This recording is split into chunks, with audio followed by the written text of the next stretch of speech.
кровь калий содержащий препарат или сам калий, сорбат калия, наверное, не знаю, какое там действующее вещество. И такой калий, он обычно снимает воспаление, которое связано с воспалением бурсита, убирает солевой диатез в случае, если есть там кальций, содержащие вещества. Почему аспаркам? Можно мой препарат, это уролиз и манкулит по 1 чайной ложке на стакан воды. Такой препарат уролиз и манкулит, если его размешать в стакане теплой воды и выпить даже 1 раз, буквально за 2 дня снимет боли в суставах плечевых.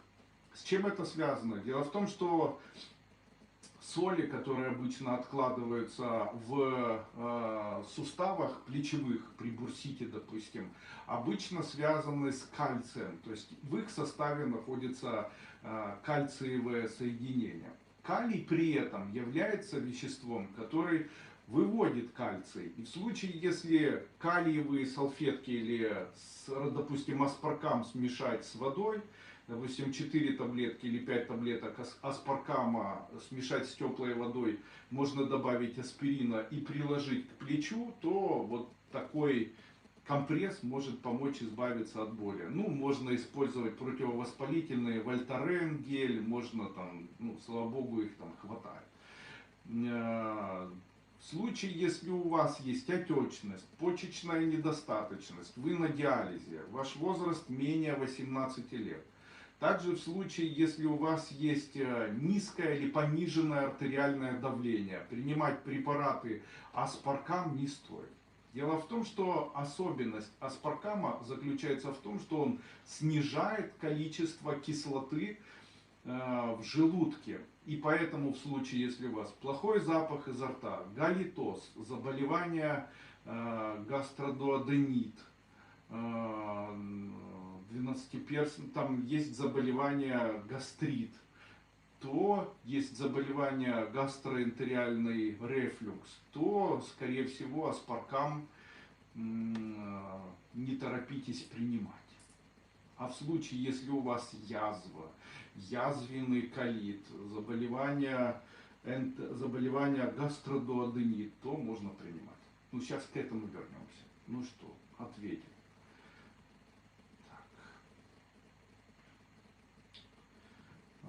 Добрый день, Андрей Андреевич. Двусторонний гайморит ответил. Вы такой милый. О, спасибо. И вы милые. Надия, Украина. Добрый вечер, Андрей Андреевич. Спасибо большое за препараты.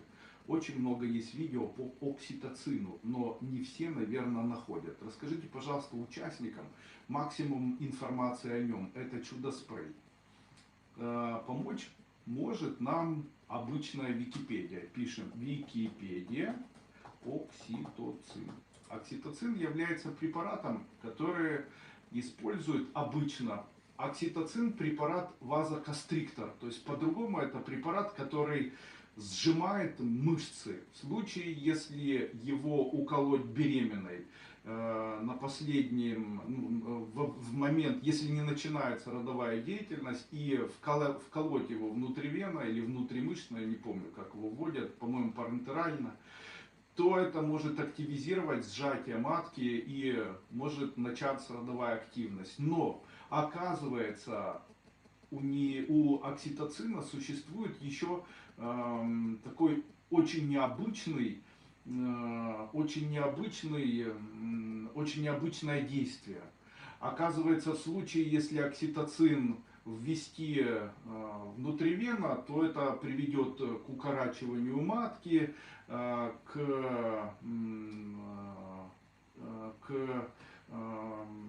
родам, то есть начнутся роды, родовая деятельность. Но есть еще особенность такая. Оказывается, в случае, если начать принимать окситоцин в виде спрея назально, то есть брать окситоцин и в определенном количестве создавать его концентрацию, так как это очень важный такой момент, то есть нельзя купить капельницу с окситоцином, начать закапывать в нос, такого эффекта не будет.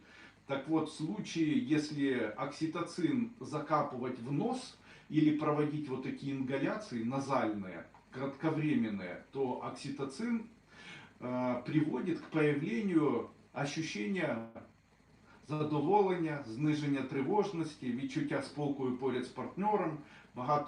Много исследований есть, которые рассказывают о том, что применение мужчины и женщины окситоцина в виде назального спрея очень улучшает отношения в семье. Я думаю, что окситоцин является прекурсором допамина и таким образом воздействует на процессы восстановления психической деятельности после перенесенного, допустим, после перенесенного стресса, в момент невроза, в момент каких-то вот тяжелых таких отношений. Я считаю, что окситоцин может воздействовать как элемент восстанавливающий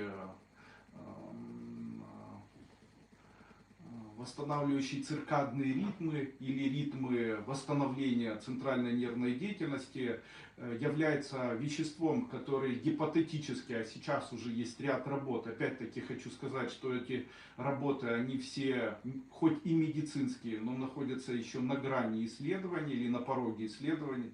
В большинстве своем есть работы, которые показывают о очень хорошем воздействии окситоцина в области применения его при расстройствах аутистического спектра у детей. То есть в случае, если у ребенка есть аутизм, то нарушается коммуникация в группе с детьми, ребенок может иметь агрессивное поведение. Также есть ряд работ научных, которые говорят о том, что применение окситоцина может положительно влиять при фокальной дистонии, это когда, и также даже при некоторых заболеваниях, связанных с заболеванием Паркинсона.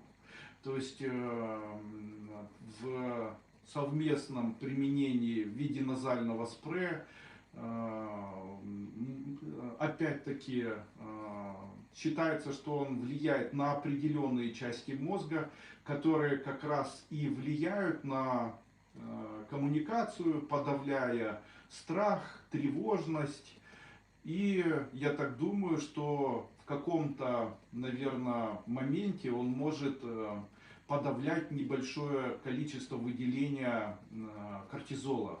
То есть это гормона надпочечников, который может провоцировать появление адреналина, который может провоцировать появление тревожности, который может провоцировать появление панических атак и так далее. То есть фактически можно сказать, что применение вот такого назального спрея окситоцин и взрослым, и детям приводит к тому, что появляются более такие обширные коммуникационные возможности. Если мужчина и женщина в семье ссорятся, применение окситоцина будут приводить к тому, чтобы не обижались, чтобы друг друга обожали. Если дети, то дети становятся послушными и так далее. Чем лечить изжогу? Вот смотрите, есть такая особенность, я о ней сегодня хотел бы немного рассказать. Вот сейчас большое количество людей имеют заболевание, которое связано с гастритом. И многие люди, они идентифицируют и очень часто говорят, вот у нас изжога, диспепсия, мы не понимаем вообще, что с этим делать. Как определить? Да также очень много есть таких противоречивых людей, которые в интернете постоянно выступают, и эти люди, они постоянно заявляют о том, что там нужно пить соду, тогда будет улучшение, нужно пить там соляную кислоту, нужно принимать там уксус, или нужно еще что-то принимать. И у многих появляется вопрос, так, а что делать-то, собственно, чем лечиться? Ну, из-за того, что у многих людей, которые живут в этом мире, нет возможности достаточно клинически произвести исследования, и гастроэнтерологу, скорее всего, не могут попасть на прием, нет возможности, в стране там война, какие-то там проблемы, то появляется вот такая, наверное, идея, у меня появилась такая идея, немного пролить свет на гастроэнтерологию с позиции, наверное, симптоматики. То есть, как можно определить, чем же вы болеете, что необходимо применять, какие есть традиционные и нетрадиционные методы лечения, как жить, как питаться, как дышать. какие симптомы, о чем прежде всего показывают или о чем прежде всего говорят. Итак, начнем. Но перед тем, как начну я скажу о некоторых исследованиях. Вы знаете, что есть определенные витамины, которые на 100% могут без идентифицирования помочь человеку при любом заболевании, связанном с заболеванием пищевода и желудка. То есть, будь то у вас гастроэнтериальная рефлюксная болезнь, будь то у вас язва желудка, будь то у вас гастрит, это все может в комплексе помочь, если у вас там секреция с повышенной кислотностью, сейчас я об этом скажу, или секреция с пониженной кислотностью. Существует два витамина, это витамин В1 и витамин В6.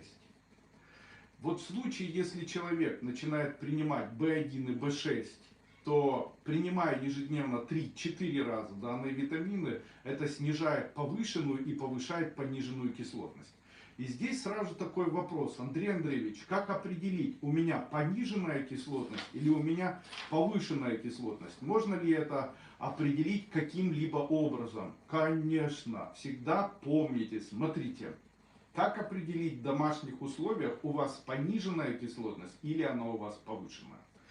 В случае, если близкие слышат от вас и из вашего рта, чувствуют запах галитоз, то есть очень плохо пахнет, или вы чувствуете плохой запах. При этом у вас не проявляется активность пищеварения, возможно, у вас нет, там, не булькает очень сильно, просто плохой запах. Также в корне своего языка или у корня своего языка вы периодически чувствуете либо горькое, либо покалывание, как изжога, но без яркого проявления изжоги.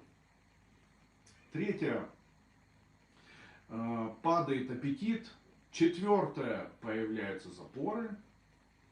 Это все говорит о том, что у вас и дальше, объясняю, низкая кислотность. У вас низкая кислотность. Еще раз, плохой запах изо рта.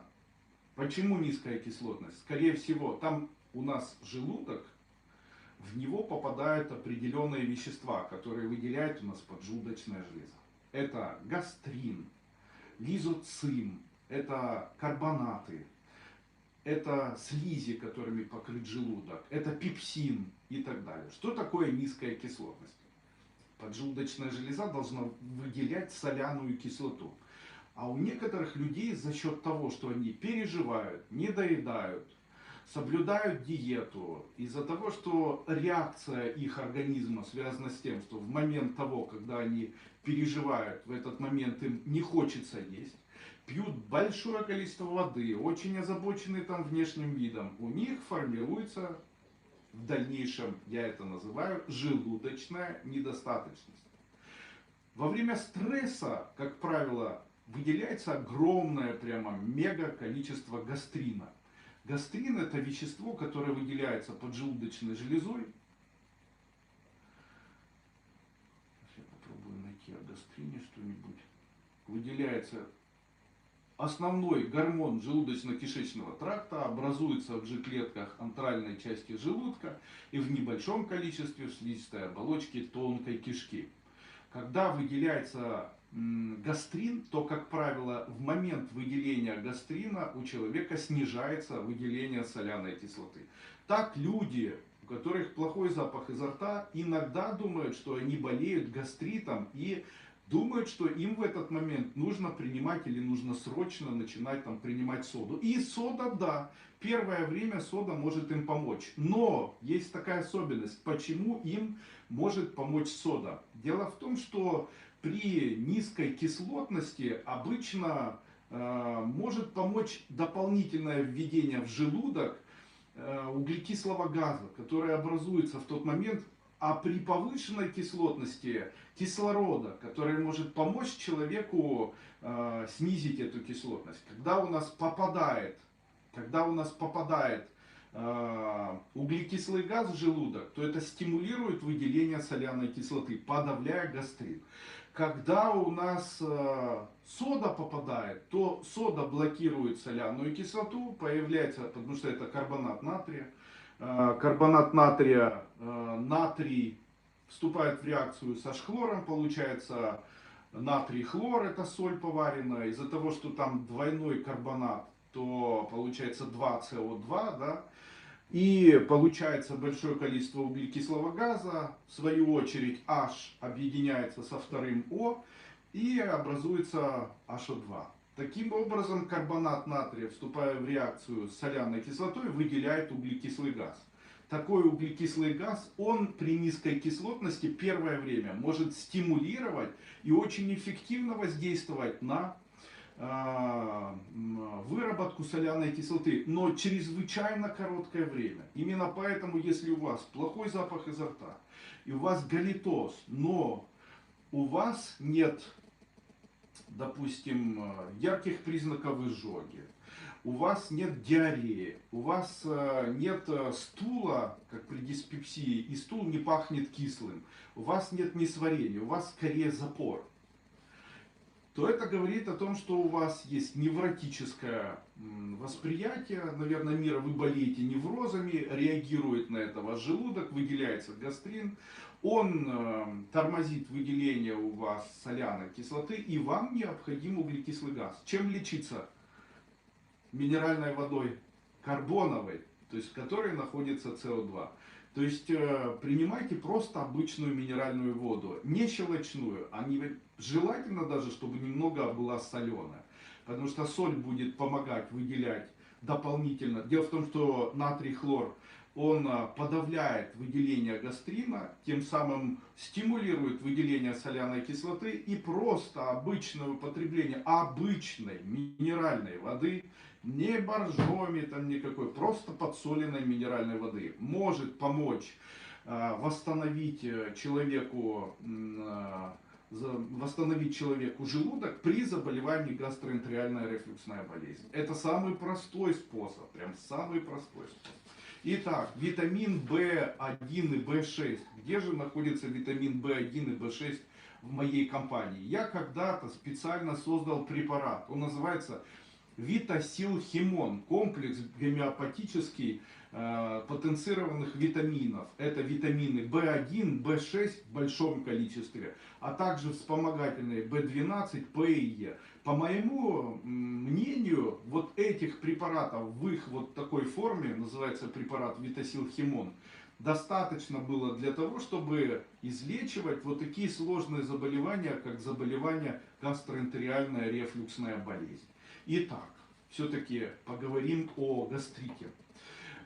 Очень часто люди, которые болеют вот таким галитозом, имеют плохой запах изо рта, они начинают думать о том, что им необходимо снижать кислотность, потому что они у корня языка могут ощущать кислоту, у них могут появляться заболевания желчного пузыря, у них могут появляться заболевания, это все связано с этим гастрином. И чем или как можно это все устранять? Как ни странно, всегда такие заболевания нужно воспринимать как гастрит с недостаточностью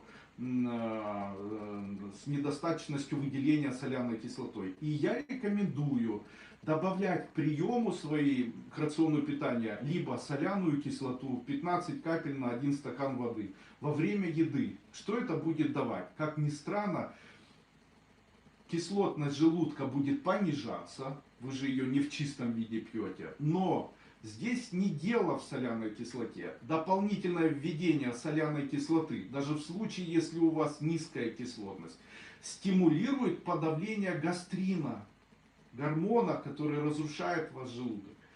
И идет активация пепсиногенов, благодаря этому в двенадцатиперстной кишке выделяется секретин, стимулирует функции поджелудочной железы, стимулирует функции сжатия желчного пузыря и выделения самой желчи. Активное происходит выделение желчно-выделяющей системы. Опять-таки, в случае, если соляной кислоты нет, не будем же мы покупать ЧГА, кислоту, разводить ее и принимать. Можно использовать Лимонный сок, о котором я раньше рассказывал. Конечно. Лимонный сок. Или даже можно использовать обычную лимонную кислоту. Берете 1,5 грамма лимонной кислоты во время приема пищи. Можете размешивать водой, можете не размешивать, в сухом виде принимать. И совместно с приемом препаратов для поджелудочной железы, допустим, нашего препарата Панкрисорб, и нашего препарата Витасил Химон, комплекс гомеопатически потенцированных препаратов B1, B6, начинайте принимать. Каждый раз во время приема пищи. И либо сок одного лимона. И не бойтесь, я вам говорю это серьезно. Дело в том, что это устранит у вас запоры, плохой запах на протяжении нескольких дней. А делайте так. Лимонный сок 2 или даже 3 раза в день. Не бойтесь, я вам говорю это серьезно. Это уберет у вас данную проблему. Что обычно... Сегодня увидел такую информацию и был чуть-чуть шокирован. Сейчас просто очень активно говорится о том, что доктор Берг начал говорить о том, что есть уникальное вещество, которое называется куркума. Принимайте куркуму, это от всех заболеваний, куркума это природный антибиотик и так далее. И так это очень важно и так далее. Так вот, я хочу вам сказать. В случае, если, да, куркума, она действительно полезна для человека. Я сейчас открыл книгу, она называется вот «Травы и специи», знаменитая книга Васанта Лад и Давида Фроули по аюрведе, видите, вот такая. Здесь как раз есть информация про специю, которая называется, про нашу специю, куркума. И сейчас вот кориандр, коровяк, куркума. И сейчас мы посмотрим, что она дает. Смотрите, куркума действует как ветрогонная, заживляющая и улучшающая обмен веществ. Но, если читать далее, то там написано, куркума снижает количество соляной кислоты в желудке. Именно поэтому, если у вас запоры, плохой запах изо рта, ни в коем случае не пейте куркуму. Когда нужно пить куркуму? Пейте ее, если у вас диарея, диспепсия, постоянно бурчит, ворчит живот. У вас несварение пищи. И когда вы ходите в туалет, то стул у вас имеет ярко выраженный запах, жирноватый такой и так далее. Куркуму можно тем людям, которые не имеют низкого давления. Людям, у которых белая кожа, куркуму не нужно тоже принимать. Также всегда помните, что если много принимать куркуму, то она может стимулировать появление гепатитов. Так как является отчасти еще цитотоксическим веществом. Именно поэтому не усугубляйте, не становитесь теми людьми, которые сами себя убивают. Хорошим антибиотиком, знаете, хороший антибиотик это антибиотик аугментин. Знаете, это и есть антибиотик. Он вот так действует. А куркуму назвать антибиотиком невозможно. Почему нельзя назвать? Дело в том, что антибиотик это вещество, которое вступает в реакцию с бактериями или микробами, тем самым уничтожая их.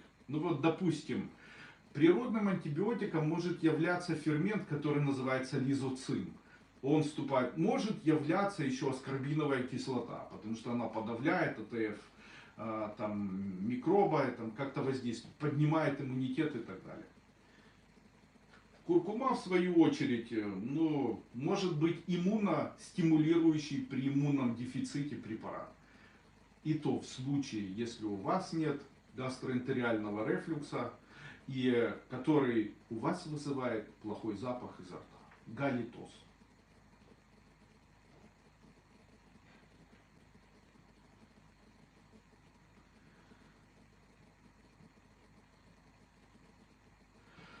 Есть очень хорошие препараты, допустим, очень хороший препарат называют, народные способы лечения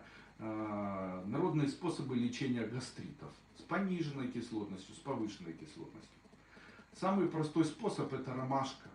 просто пить ромашку. То есть завариваете 1 столовая ложка ромашки на стакан воды и пьете 1 раз в день. Опять-таки хочу сказать, что в случае, если у вас гастрин выделяется в большом количестве, то это говорит о том, что у вас, скорее всего, есть проблемы с эстрогенами. Потому что низкое количество эстрогенов, скорее всего, приводит к тому, что появляется данное заболевание. Именно поэтому употребление лимонного сока. Провериться необходимо сделать гормональную панель у гинеколога, после чего посмотреть эстрогены, прогестероны, посмотреть, нет ли у вас изменений каких-то с этим. И после этого уже начинать лечить. Дальше по язве поговорим. Экстракт ромашки является фактически антигастрином. То есть гастрин, он подавляет выделение соляной кислоты. Пища не переваривается при этом, не формируется пепсин. В дальнейшем, но соляная кислота, тем не менее, она выделяется. Но она выделяется уже не в отделы желудка, а начинает выделяться в двенадцатиперстную кишку, в тонкую кишку. Таким образом происходит переход соляной кислоты и выдавливание ее только уже в правую часть нашего кишечника и желудочно-кишечного тракта. И именно поэтому обычно там, в том отделе, уже формируется язвенное заболевание. Ну и несколько слов. Я рекомендую ромашку при гастрите. Также считаю, что антигастрином является экстракт ромашки. Гастрит, как правило, возникает при пониженной кислотности. Также язвы, как правило, при снижении половых гормонов, а также повышенной соляной кислоты. Как определить, у вас гастрит или у вас гастроэнтериальный рефлюкс? Итак, в случае, если у вас гастроэнтериальный рефлюкс, у вас, как правило, будет запор, также будет плохой запах изо рта. В случае, если у вас гастрит, то будет у вас более в правой стороне, в верхней доле, или может быть, в нижней части живота. Также в случае, если у вас появляется язвенное заболевание, то если открыть рот широко, то можно посмотреть на корень языка. При язвенном заболевании всегда корень языка очень темнеет, там могут появляться изъязвления и так далее. При обычных заболеваниях, допустим, заболеваниях гастрит сниженной кислоты, вернее, заболевания гастрита со сниженной кислотностью, гастроэнтерологическом рефлюксе, просто белый налет. При гастрите, который возникает уже в двенадцатиперстной кишке, обычно появляется кислотность. И это проявляется в виде того, что в корне языка появляются уже язвочки или появляется ощущение такое покалывания, а также изжога. Гастрит, как правило, возникает при пониженной кислотности. Язвы, как правило, при снижении половых гормонов, а также повышенная соляная кислота. При подозрении на язву очень часто мы видим язву, или гастроэнтеролог обнаруживает язву. И обнаруживает ее, проведя исследования рентгенологические или какие-либо еще. Слава богу, хватает. Как-то увидели в УЗИ. И в этот момент говорит, давайте вам будем делать зондирование. Так вот, я вам хочу сказать, зондирование при подозрении на язву строго запрещено. Как можно выявить язвенное заболевание? При помощи К-программы. То есть необходимо провести исследование кала и посмотреть, нет ли остатков скрытой крови. То есть в случае, если есть кровь, это 100% будет говорить о том, что у вас есть язвенное заболевание. При язве корень языка становится очень темным. И здесь несколько слов еще. Смотрите. Сниженная кислотность, запоры появляются, ощущение изжоги периодически, активность желудка уменьшается. С утра ощущение, будто есть не хочется. Все время ощущение, будто можно обходиться без еды. Теряется аппетит, это связано с тем, что белки не формируются. Также снижается половое влечение, либидо. Это все говорит о том, что вам нужно пить лимонную кислоту. Нужно пить соляную кислоту, нужна кислота. Второй вариант. Также худеет человек. Второй вариант. У человека происходит увеличение веса, развивается сахарный диабет второго типа. У человека появляется диарея, у человека появляется, это еще что такое? Купируется гастрин, при этом начинает, гастрин, когда купируется, то начинает в большом количестве выделяться соляная кислота, от человека может пахнуть, появляется типичный при заболеваниях повышенной кислотности типичный храп, то есть человек начинает активно, очень громко храпеть. Это говорит о том, что у него 100% повышается соляная кислота. Чем можно увеличить соляную кислоту и чем можно уменьшить? В случае, если у человека диарея, диспепсия, в случае, если только не при заболеваниях Крона, в случае, если у человека несварение кишечника, то несварение пищи, извините, неформирование кала, то прежде всего необходимо сделать вот что. Смотрите, в случае, если вы обнаружили и сейчас четко понимаете, что у вас пониженная кислотность, принимайте капустный сок. В случае, если у вас повышенная кислотность, принимайте картофельный сок. Капустный сок принимается, натирается, смотрите. В случае, если вы не можете определить, у вас повышенная кислотность или пониженная, в случае, если вы выпьете сок обычный из капусты, и у вас после этого будет жуткая диарея, а также жуткое ощущение изжоги, это говорит о том, что вы страдаете очень повышенной кислотностью, и вам капустный сок не нужен. В случае, если вы выпиваете запросто капустный сок, даже там, допустим, 4 столовые ложки, сырой капусты и никак это не ощущаете, то это говорит о том, что вы правильно все делаете и вам можно его дальше принимать. Капустный сок, ромашка или настой ромашки и можно аспаркам, потому что аспаркам тоже повышает кислотность. Аспаркам тоже повышает кислотность. И вот таким образом сможете повысить кислотность. А сок картофеля при повышенной кислотности, то есть если у вас диарея, если после каждого приема пищи вы бежите в туалет, в случае, если у вас постоянные стабильные боли, они у вас находятся сверху под грудной клеткой, с правой стороны, также ощущение, будто побаливает, как аппендикс, также болит под правой лопаткой и между лопатками. Это говорит о том, что вы страдаете высокой кислотностью, скорее всего болеете гастритом или у вас формируется язва.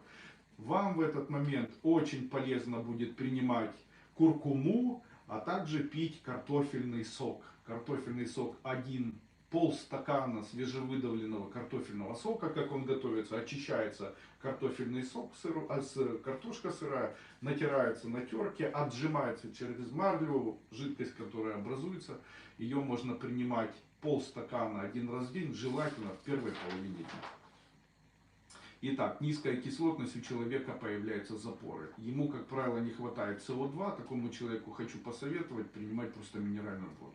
При высокой кислотности, как правило, появляется диарея. Таким людям не хватает кислорода. Для этого существуют специальные процедуры такие. Это процедуры увеличения оксидации кислородом, это введение коктейлей кислородных и так далее.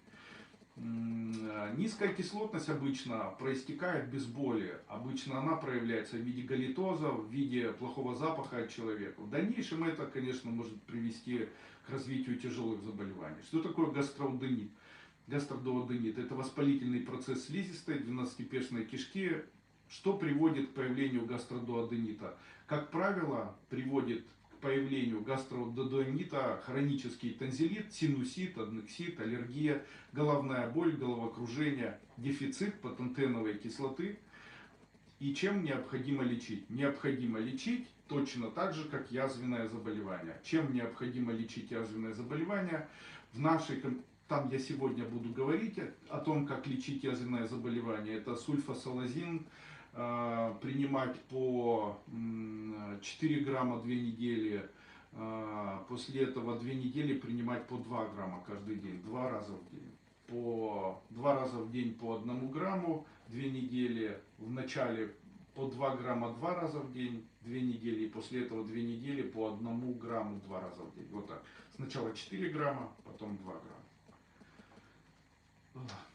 Энтерит не будем об этом говорить. Ну и все остальное потом. Как-то заговорились, да?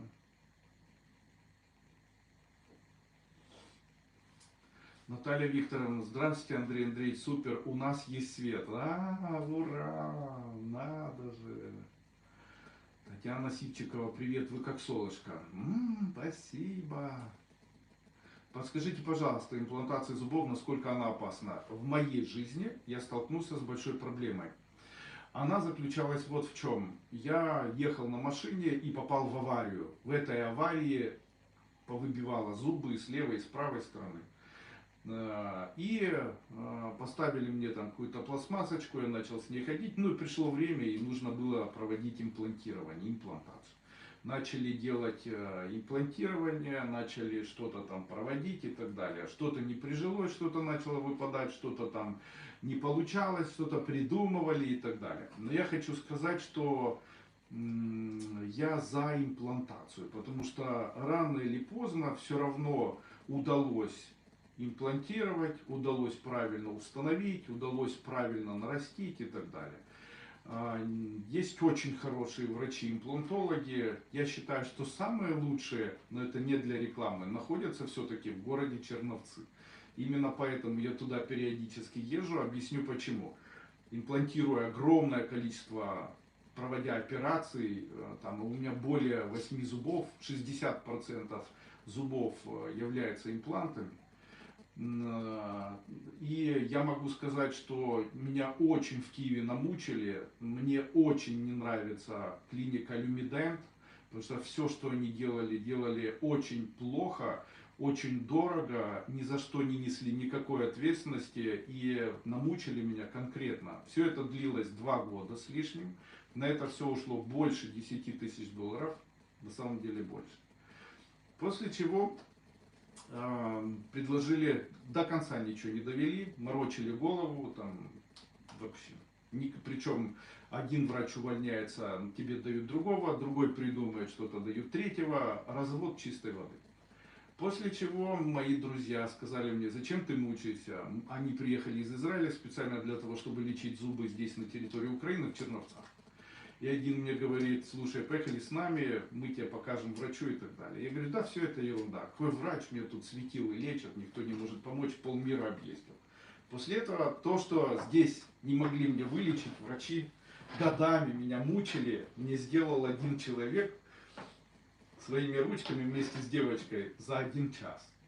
То есть здесь меня там по 6, по 5, по 6 часов мучили, там вставляли, сверлили с этими анестезиями, там сделали, ну просто за, не знаю, за 40 минут все сделал, и при этом я после этого встал, у меня даже боли не было. Я могу сказать, что это, конечно, уникально. Ну ладно, все, прорекламировал Черновцы. Здравствуйте, Андрей Андреевич, подскажите, что можно сделать при недержании мочи? При недержании мочи можно сделать такую болтушку, можно начать принимать следующее растение. У нас, кстати, есть препарат, называется энуретин. 2 таблетки 3 раза в день. Второй вариант, при недержании мочи можно использовать растения. Это тысячелистник и зверобой. Тысячелистник и зверобой между собой соединяем в равной пропорции и завариваем. Столовая ложка на стакан кипятка, принимаем 2 раза в день. Очень рада вас видеть и слышать. Спасибо, очень приятно. Добрый вечер, рада вас видеть. Спасибо. Андрей Андреевич, подскажите, как избавиться от колита? Уже 2 раза делала колоноскопию, постоянно на диете. Всего вам наилучшего. Вот, сегодня как раз я и говорил о о колите, вы, скорее всего, говорите о неспецифическом язвенном колите, да? То есть это у вас неспецифический язвенный колит. Очень рекомендую вам сульфасалазин 3-6 граммов в сутки в 2 приема. Через 2 недели перейти на 1-2 грамма. Также обязательно пройти курс лечения изониазидом или рифампицином. Обязательно, прям обязательно месячный курс. Но всегда помните, что данное заболевание является еще и заболеванием неправильного усвоения карбонатов. Что это такое? В вашем случае очень правильным будет применение такого препарата, как каолин, а также витаминов В6 и В1.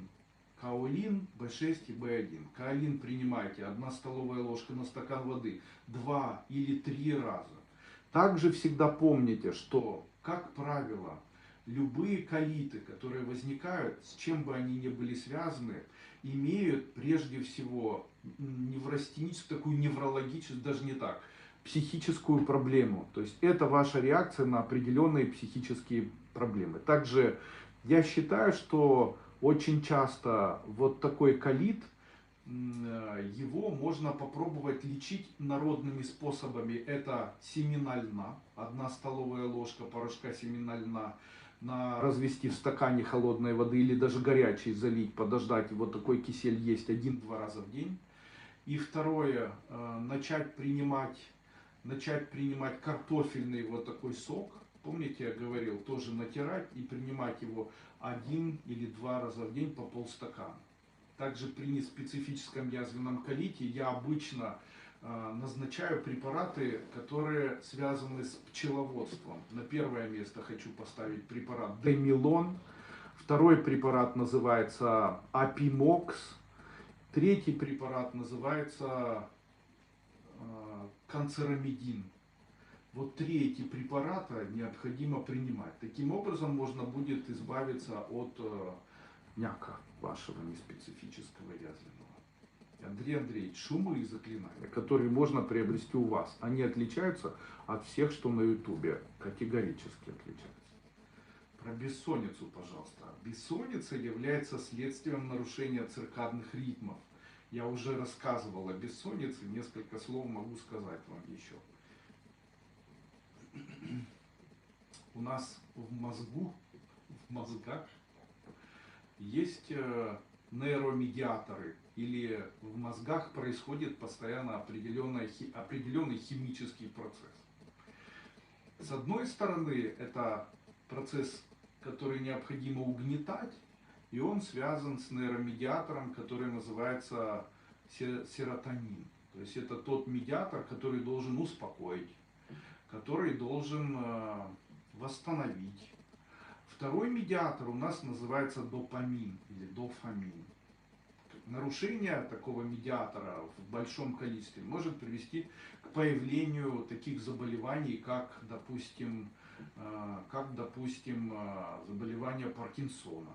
На сегодняшний день считается, что недостаточность появления допамина приводит к появлению болезни заболевания Паркинсона.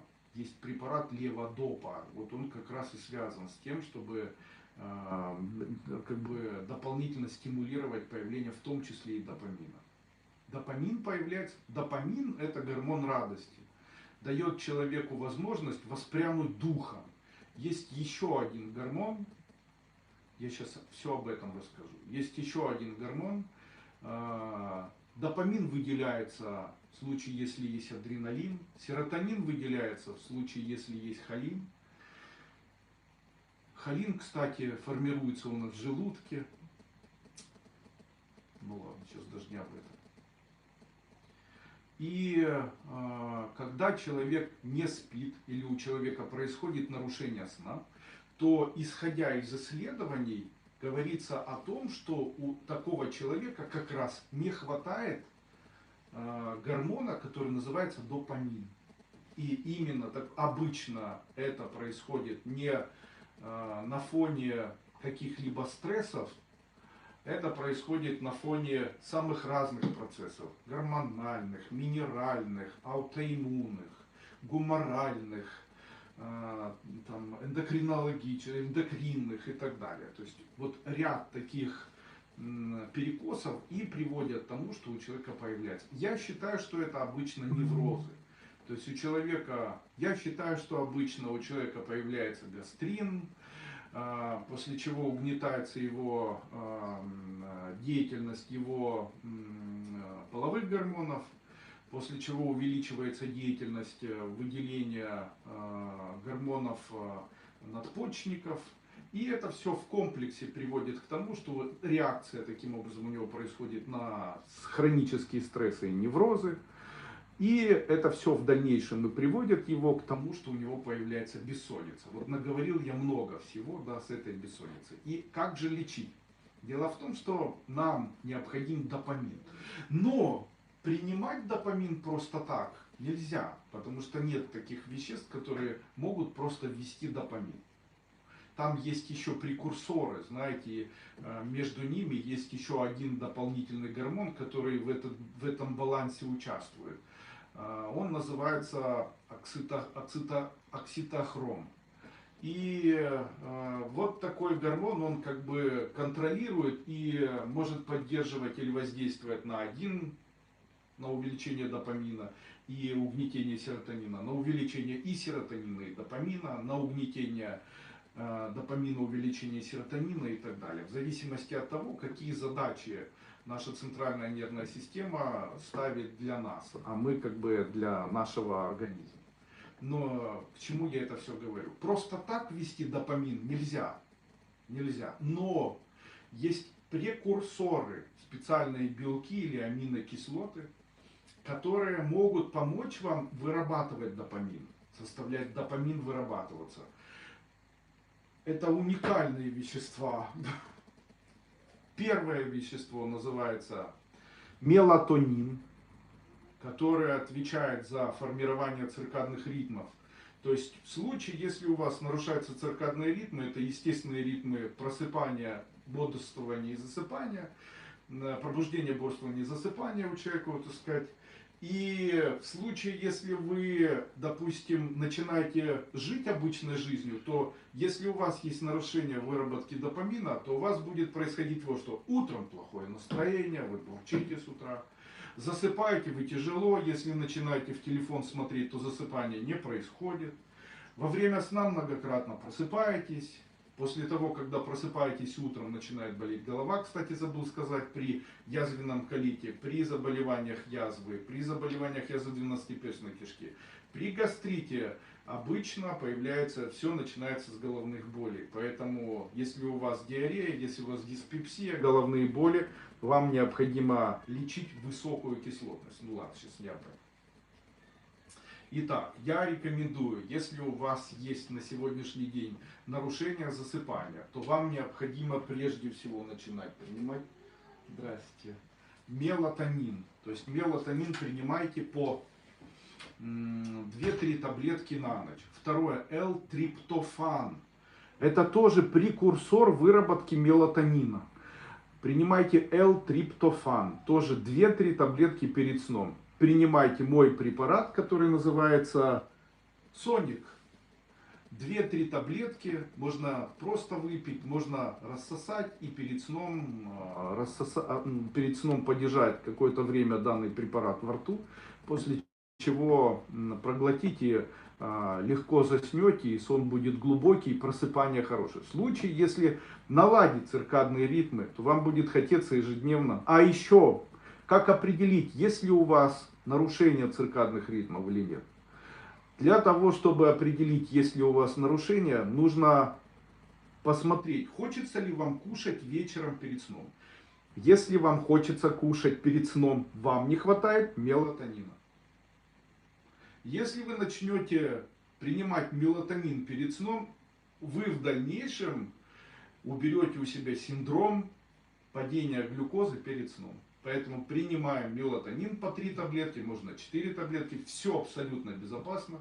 Перед сном вы наладите, первое, свой сон, второе, улучшите самочувствие при просыпании, улучшите сон и глубину сна, сны будут сниться хорошие и так далее.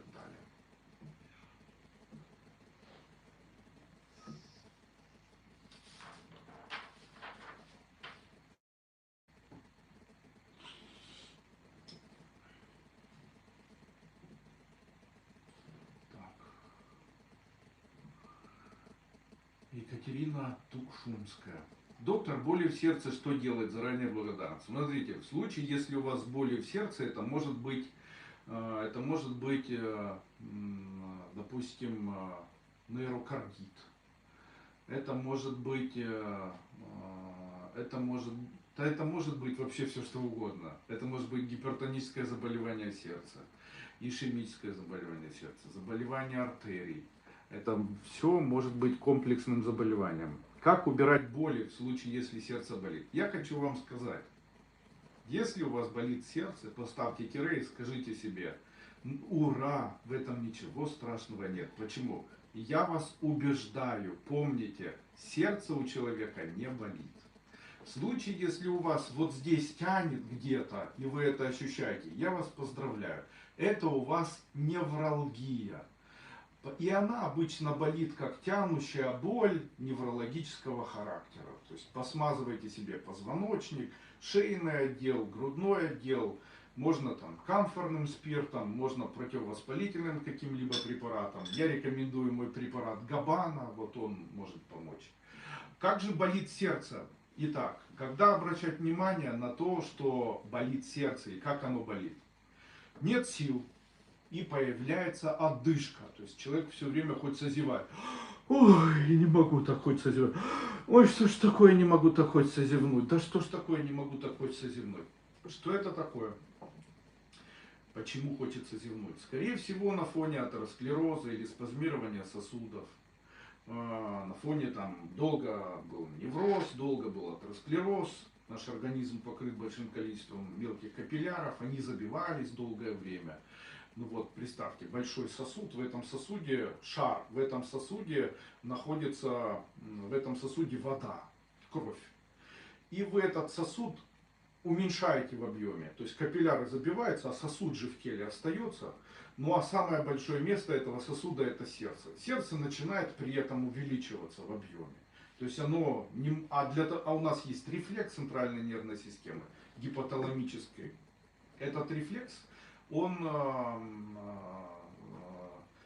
заставляет нас зевать для стимуляции сжатия сердца. Таким образом вы сжали сердце, когда вот так позевали.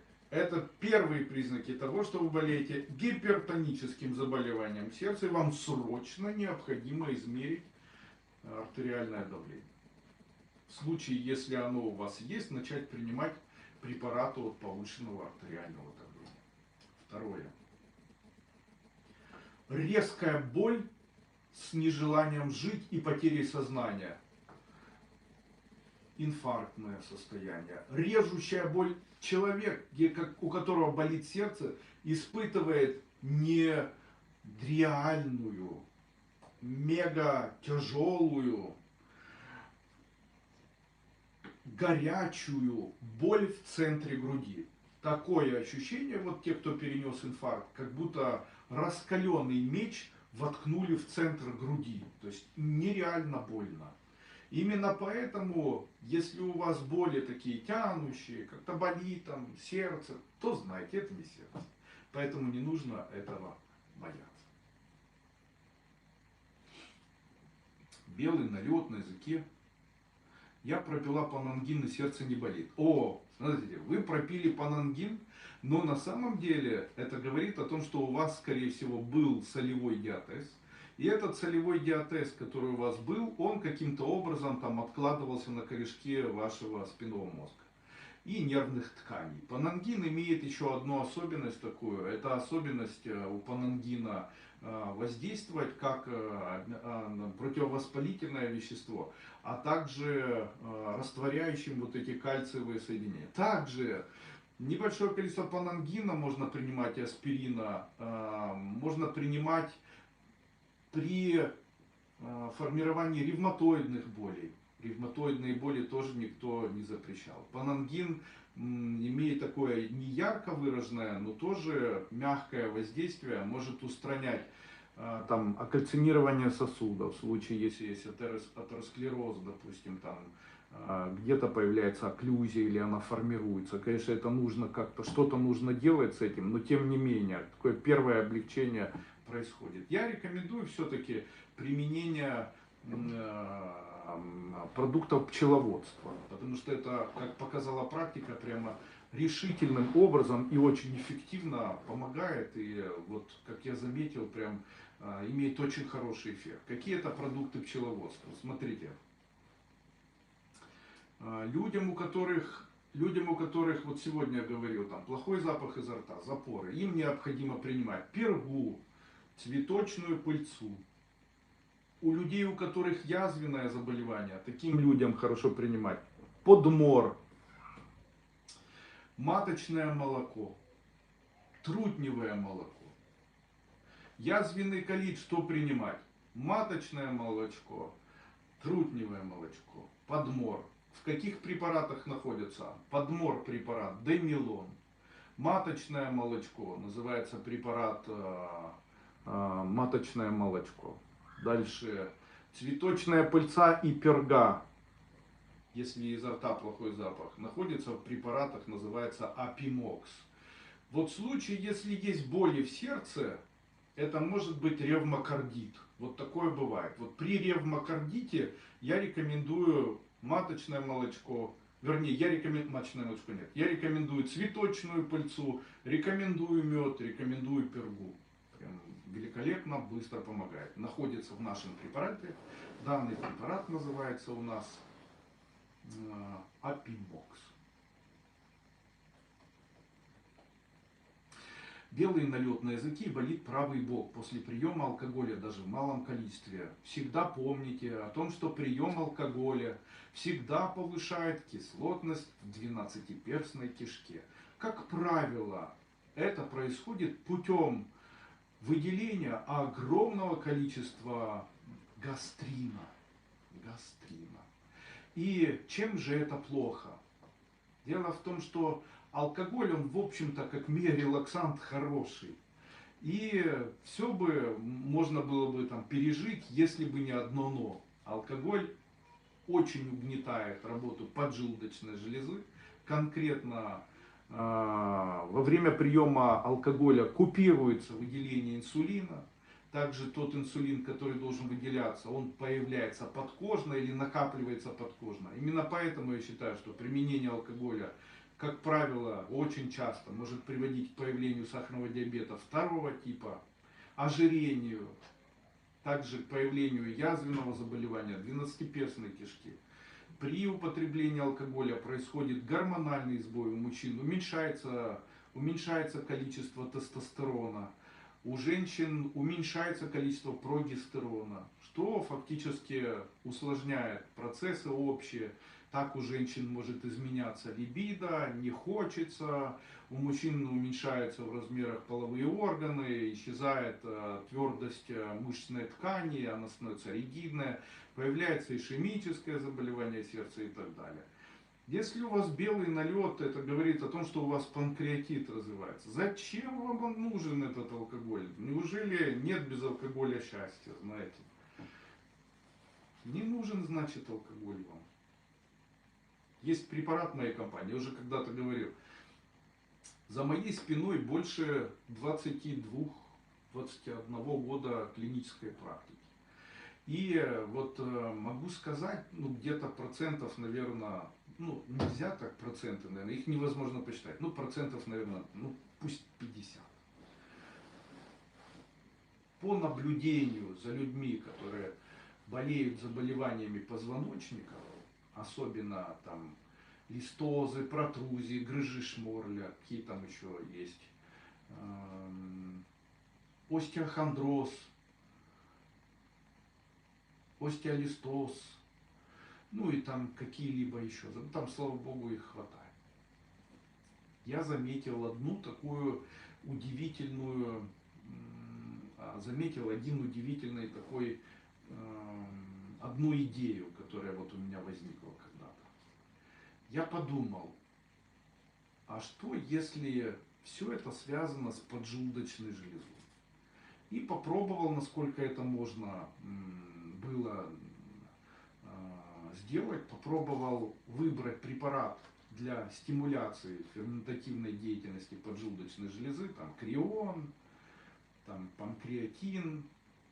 И в момент того, когда человек получал лечение при заболеваниях опорно-двигательной системы, конкретно позвоночника, при каком-либо этом заболевании он дополнительно получал ферменты поджелудочной железы. И те люди, которые получали такую терапию, которым лечили поджелудочную железу, у них заболевание купировалось, и в дальнейшем оно не переходило, как обычно, в хроническую форму, и после чего еще в острую форму. И я могу сказать вам, как бы с гарантией такой достоверной, опять-таки клинической, не доказанной в документах, знаете, а как бы мои наблюдения, как человека, который этим занимался.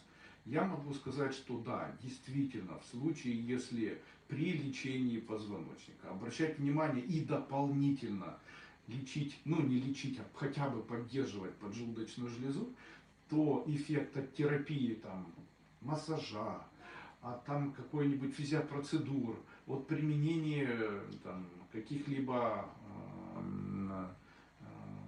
терапий для лечения позвоночника будут заметнее и будут гораздо эффективнее. Вот прямо вам говорю. Кстати, в моей компании я разработал великолепный, супер, мега, уже почти продал, препарат, который называется Панкресорб. Данный препарат — это препарат, который взят из нетрадиционной медицины. В нем находятся экстракты лекарственных растений, созданные по принципу определенного рецепта, который был взят мной. Я как-то рассказывал, как я эти рецепты собирал. И доработан данный препарат был какое-то время. И вот я могу сказать, что он действительно очень эффективно восстанавливает и поджелудочную железу, и двенадцатиперстную кишку. Почему я так считаю? Заболевания двенадцатиперстной кишки всегда идут рука об руку с заболеванием поджелудочной железы. Поэтому в случае, если у вас язвенная гастрит, то вам необходимо язвенная болезнь двенадцатиперстной кишки, вам необходимо обязательно лечить еще и поджелудочную железу.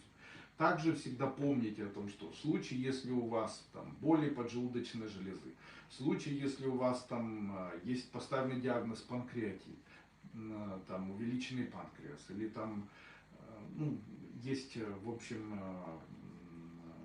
употребляете алкоголь часто, есть сахарный диабет второго типа, то могут быть проблемы в дальнейшем с позвоночником. Также, как бы ни делали массажи, что бы ни делали с позвоночником, не получается вылечить. Вот послушайте, попробуйте полечить поджелудочную железу. Какие препараты? Препарат моей компании называется первый препарат, называется Панкресорб, и для двенадцатиперстной кишки называется Гастронорм. Панкресорб и Гастронорм.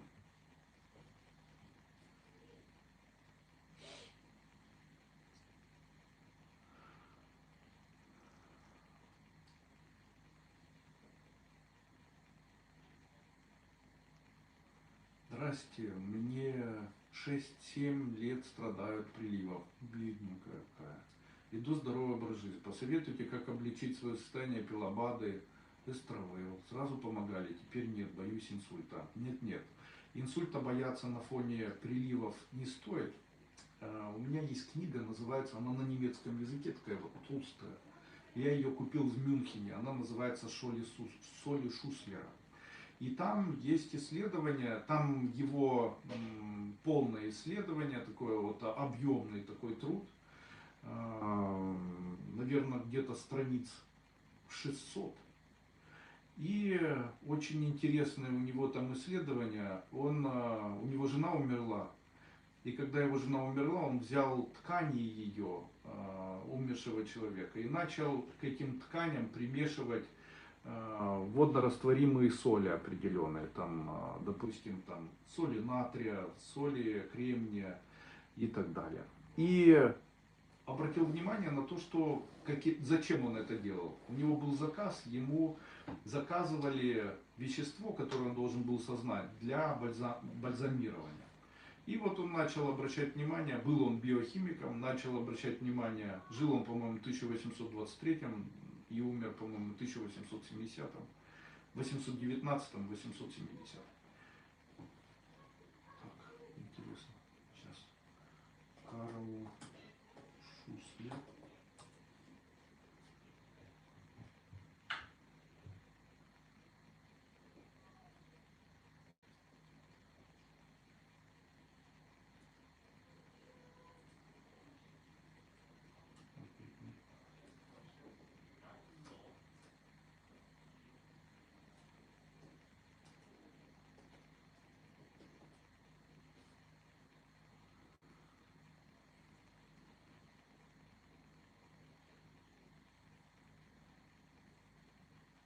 Есть, да, они здесь в интернете. Соли доктора Шуслера. Википедия. Он был не Карлом. Карл был действительно Карл Шуслер. Это был основатель. Почему я запомнил Карл Шуслер? Это был основатель коммунистической партии в Германии. Видите? А я сейчас посмотрю годы рождения. Мне интересно. Годы жизни. Вот. Годы жизни.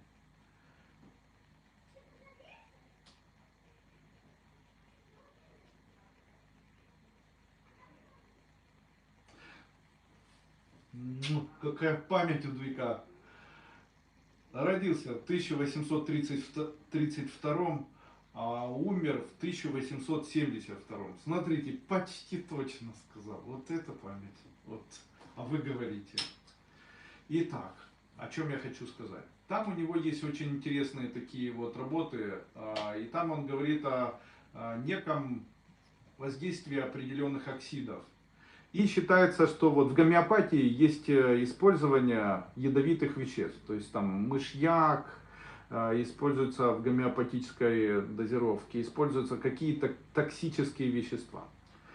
Почему токсические вещества могут помогать? По моему мнению, они могут воздействовать на гипоталамус, угнетая его. Гипоталамус, в свою очередь, гипоталамус управляет как раз вот такими процессами. То есть он может стимулировать эти процессы, когда появляются приливы или появляется ощущение жара или потом наоборот озноба и так далее. В целом это очень изматывает.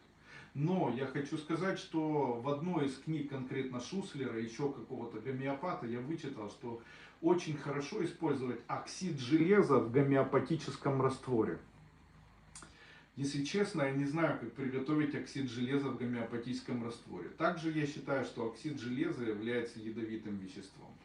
И я решил использовать оксид железа, изготовляя его или приготовлением его, в ходе приготовления использовать обычный гвоздь.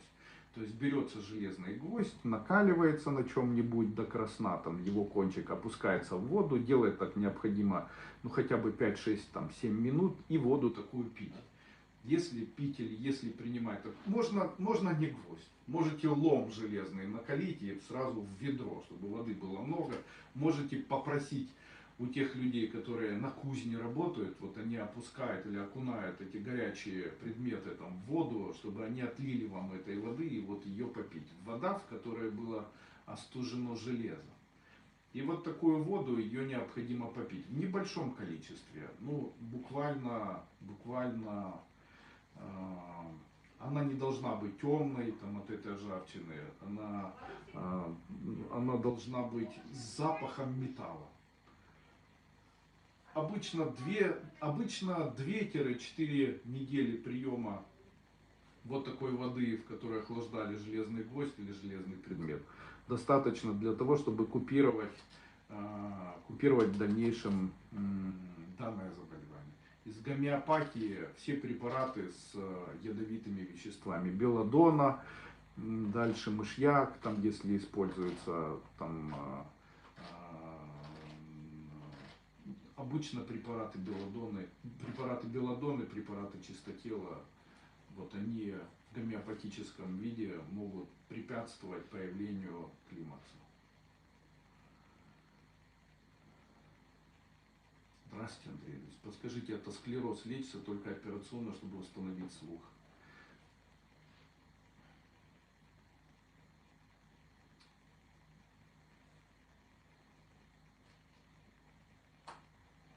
У меня есть препарат, называется Отофит. Вот принимайте его по 2 таблетки 3-4 раза в день. Также такой вот необычный способ, о котором мне когда-то рассказала одна целительница, это необходимо брать кусочек натурального сливочного масла, первый день ставить в левую ноздрю и закрывать ваточкой, а второй день в правую ноздрю перед сном. Делается это на протяжении 30 дней, и вот она говорила, что в случае, если есть вот такие проблемы, то снижать. Также она мне говорила, что в случае, если у человека есть вот такие проблемы, то необходимо ухо с краю вот здесь смазывать чесноком и при этом каждый день принимать столовую ложку соды в теплой воде. Опять-таки могу сказать, что это не мой рецепт. Я могу сказать, что она принимала на территории Ивано-Франковской области. Она в дальнейшем написала даже книгу, по-моему, Тамара Христюк или Вера Христюк. И очень интересная такая женщина, она вот ездила к Нечаю Мальфару, я тоже с ним встречался, с Нечаем. И такой интересный человек, ну, может быть, чуть-чуть звездный, ну, хороший такой, мне понравился. И она мне понравилась, но она потом, по-моему, даже в Болгарию уехала, точно, потому что они купили потом недвижимость, уехали в Болгарию. И вот она очень интересный человек, и она говорит, что я лечу шум в ушах, шум в голове и лечу содой. Я говорю, как содой можно? Причем тут сода? Она говорит, да я не знаю, вот мне кто-то посоветовал, я лечу. И вот она советовала смазывать верхнюю часть уха чесноком, а при этом каждый день принимать столовую ложку соды на стакан теплой воды и принимать на протяжении, ну, это очень много. Ну, хотя я могу сказать вам, что если принимать в таком количестве соду, то это не опасно. Дело в том, что она все равно в нашем... Зачем принимать соду? Скорее всего, это связано с соляной кислотой. Знаете, не соду нужно принимать лимон. Тогда он будет выделять или стимулировать появление соляной кислоты и будет лучше. Лучше вот порошок лимонной кислоты, 1,5 грамма 2 или 3 раза в день. А чесноком ухо смазывать. Почему?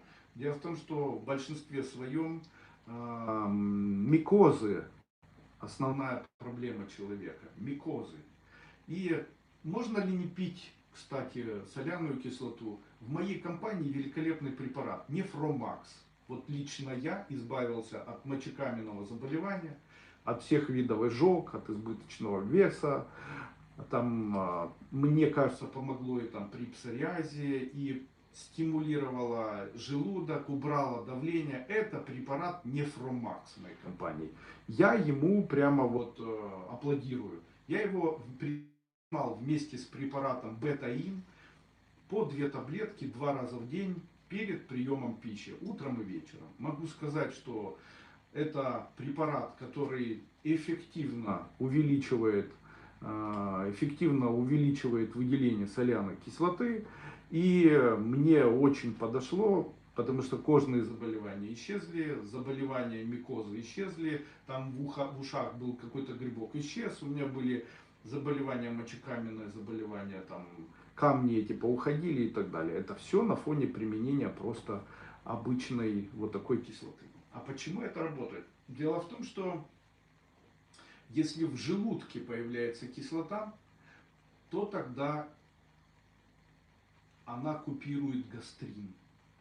И тогда гастрин не выделяется в двенадцатиперстную кишку, и тогда там не повышается сильно кислотность. А если там нет кислотности, то туда выходит дополнительно желчь.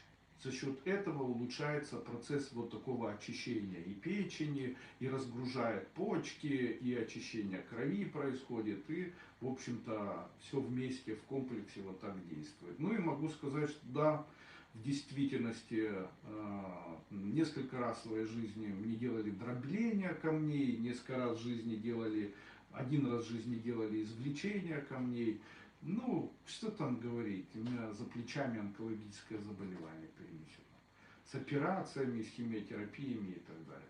Ну и вот каждый раз, когда приезжали в Трусковец, где-то в какую-нибудь там, там клинику, водолечебницу, вальнеологический курорт, то всегда врачи делали ох и говорили, да что же делать, у вас почки начиналось на 85% закрыты, на 89%, и левое, и правое, и как вы живете и так далее. После того, когда я начал принимать, год я принимал препарат Нефромакс нашей компании, после и бета-ин, после применения 1 года данного препарата, камни больше у меня не намечаются. Они исчезли, их нет. Ну, посоветуйте, кровят десна, анализ показал грибок. Тот врач, который сказал вам, что у вас в деснах грибок, является дураком. Я говорю вам это серьезно, это абсолютный бред. Грибковые инфекции, микозы в деснах находиться не могут. Вот я вам прямо гарантирую это. Вот стафилококк может находиться. А вообще, о чем говорят кровоточащие десна?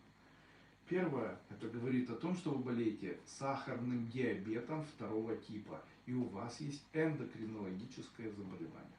Какое-либо. Второе, возможно, у вас гингивит.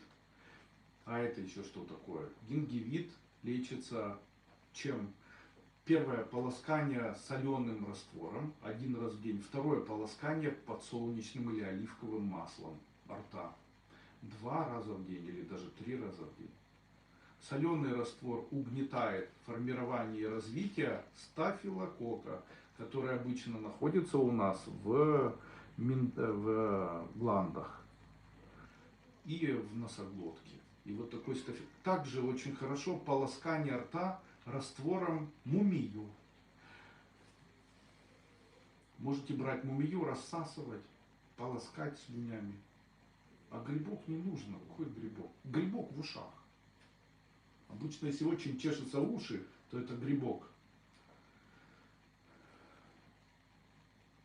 Подскажите, дедушка, 85 лет, 5-й день давления, сильно болит сердце. Есть рубцовые изменения, стенокардия, аритмия. Чем можно помочь, если экстренная помощь? Милые мои, ну как вы так можете? Ну как я могу экстренно помочь дедушке, у которого гипертоническое заболевание, у него сейчас гипертонический криз и сильное давление? Ну нет, зайчики мои, это должен делать врач сейчас. Вызывайте врача, пусть сейчас введет ему препараты. Нет. Вообще, как можно, вообще в этом возрасте на человека нужно дуть нежно. Что я вам посоветую, ладно? Что я вам посоветую? Возьмите сейчас сиропы в аптеке. Первый сироп называется шиповник, второй сироп называется пион и третий боярышник. Пион, боярышник и шиповник. Смешайте их между собой. 1 столовая ложка. А также добавьте туда можно еще сироп эвкалипта. Добавьте это все и смешайте между собой. Давайте ему чайная ложка на стакан воды 2 раза в день. Далее из препаратов. Это ему 85, 5-й день давления, сильно болит сердце. Давайте ему препарат, называется триплексам, в дозировке 5,1,25,5. 1 таблетка давайте 2 раза в день.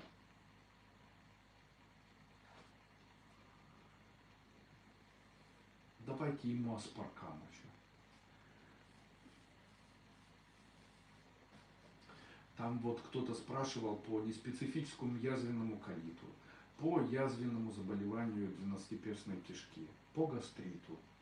Есть очень хороший препарат сульфасалазин. Принимайте сульфасалазин. Серьезно, это супер-супер препарат. Там сейчас вот писали: Андрей Андреевич, помогите, пожалуйста, у меня запоры, не могу ничего сделать. Есть трава, ее можно принимать сколько хочешь, кроме сены. Есть трава сена, вот ее не принимайте никогда. Начнете принимать, будет плохой запах изо рта, потому что сено стимулирует выделение гастрина. И сено стимулирует появление в дальнейшем у человека ригидности мышечной мускулатуры, что приводит к ухудшению и появляется в дальнейшем истончение и даже экзема, толстые кишки, сигмовидные кишки, подвздошной кишки, толстого кишечка. Поэтому обязательно аккуратно с травой сена. Но есть трава безопасная совершенно. Эта трава называется у нас горец-почечунник. Одна чайная ложка, 1 столовая ложка на пол-литра воды, выпивайте пол-литра 1 раз в день.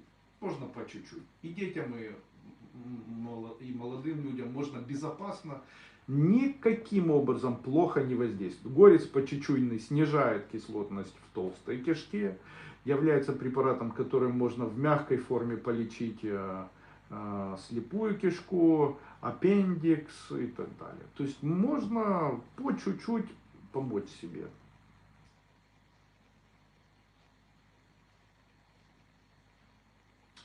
Вообще, вот,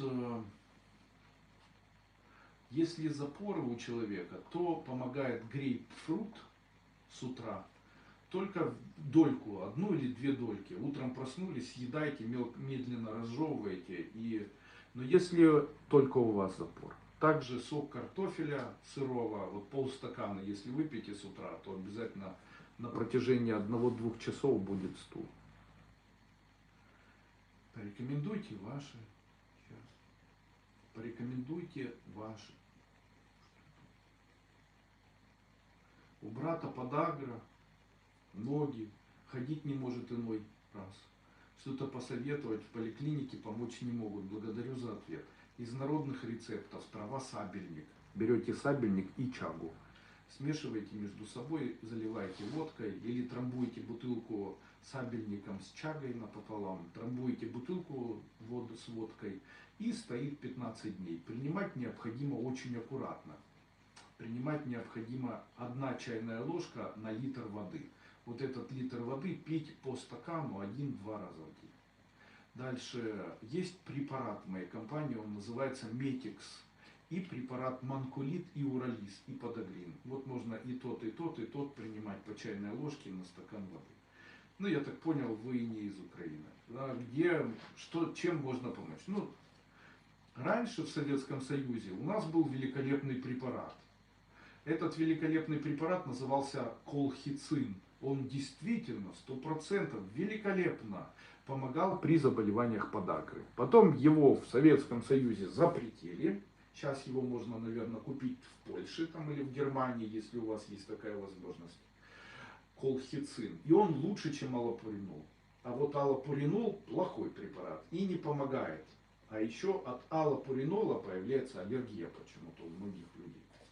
Поэтому, если у вас есть возможность купить колхицин, помогите ему колхицин.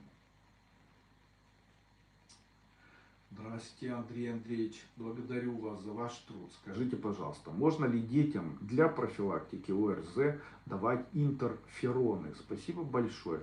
Счастья вам. Смотрите, зачем давать интерфероны, если интерфероны можно стимулировать? Есть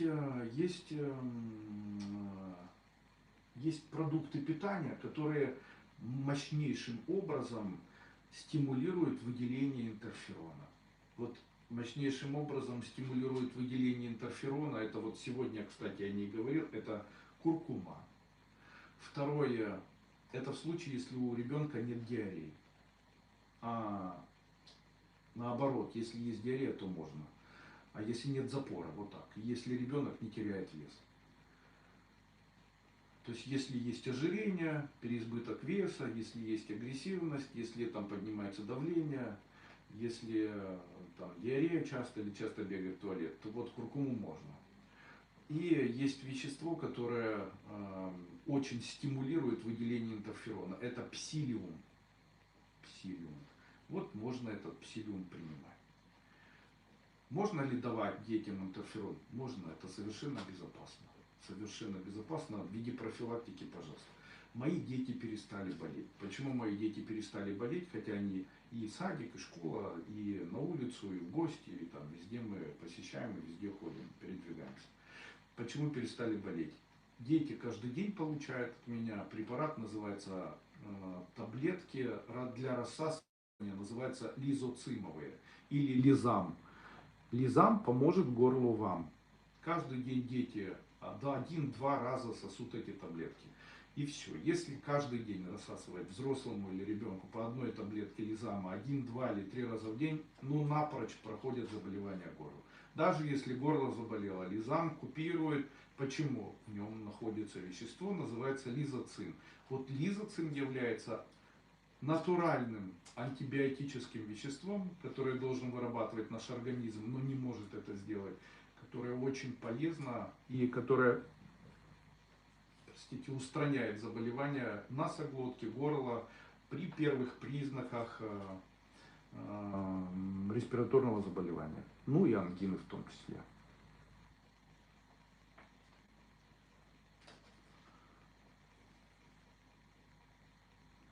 Здравствуйте, Андрей Ильич. Скажите, пожалуйста, как остановить развитие остеопороза?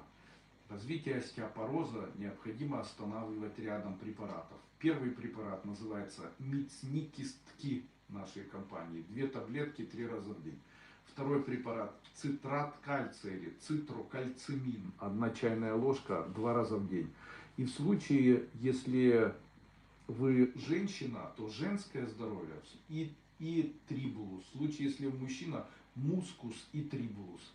Остеопороз, как правило, является сопутствующим заболеванием при снижении мужских гормонов и женских гормонов. Поэтому остеопороз — это заболевание людей, у которых есть проблемы гормональные. Обычно это снижение тестостерона у мужчин и у женщин. И принимать необходимо по 2 таблетки трибулуса 2 раза в день. Препарат цитрокальцимин 1 чайная ложка на стакан воды или полстакана 1-2 раза в день, желательно после приема пищи. Ну вот так. Можно каолин еще, глину. Андрей Андреевич, моего мужа 52 года, шум в голове, давление в норме. Что можно помочь? Есть препарат, называется Тутус Асинкуте. Тутус. Вот этот и Отофит. Отофит и Тутус. По 2 таблетки того и того. Тутус и Отофит. По 2 таблетки того и того. Также 1 раз в день. Давайте не столовая ложка, а 2 чайных ложки соды на стакан теплой воды. Желательно в первой половине дня.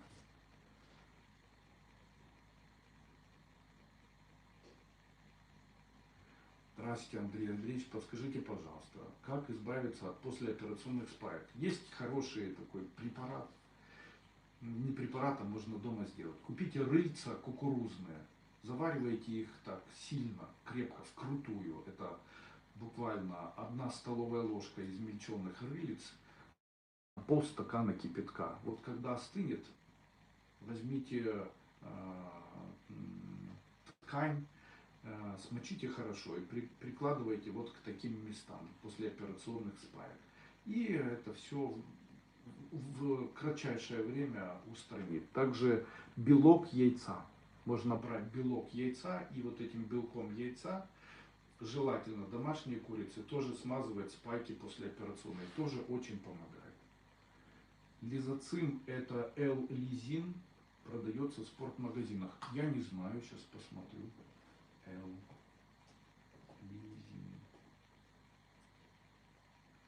L-лизин.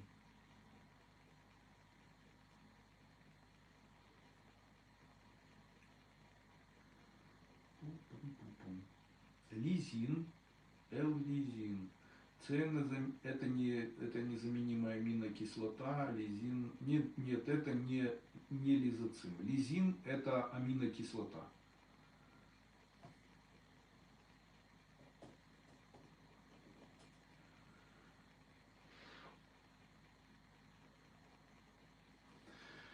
Лизин — это аминокислота, а лизоцим — это антибиотическая гидролаза, которая вырабатывается с слюнными железами у человека и у собаки. И является ферментом. То есть мы его вырабатываем железами нашими. А лизин мы получаем через питание. То есть лизин это мы можем получить, наш организм добывает или вырабатывает лизин через определенные продукты. То есть мы получаем, допустим, там, полимер какого-нибудь белка, допустим, там, белка куриного яйца. А из этого полимера наш организм уже там поджелудочная железа расщепляет и берет свои аминокислоты, которые необходимы с этого, берет уже те мономеры, из которых состоит данный полимер, соединяя и там забирая себе. И уже потом делит вот эти уже объединенные между собой в там, инсулин, аминокислоты, делает из них пептиды. Так что L-лизин это не лизоцим, не лизоцим.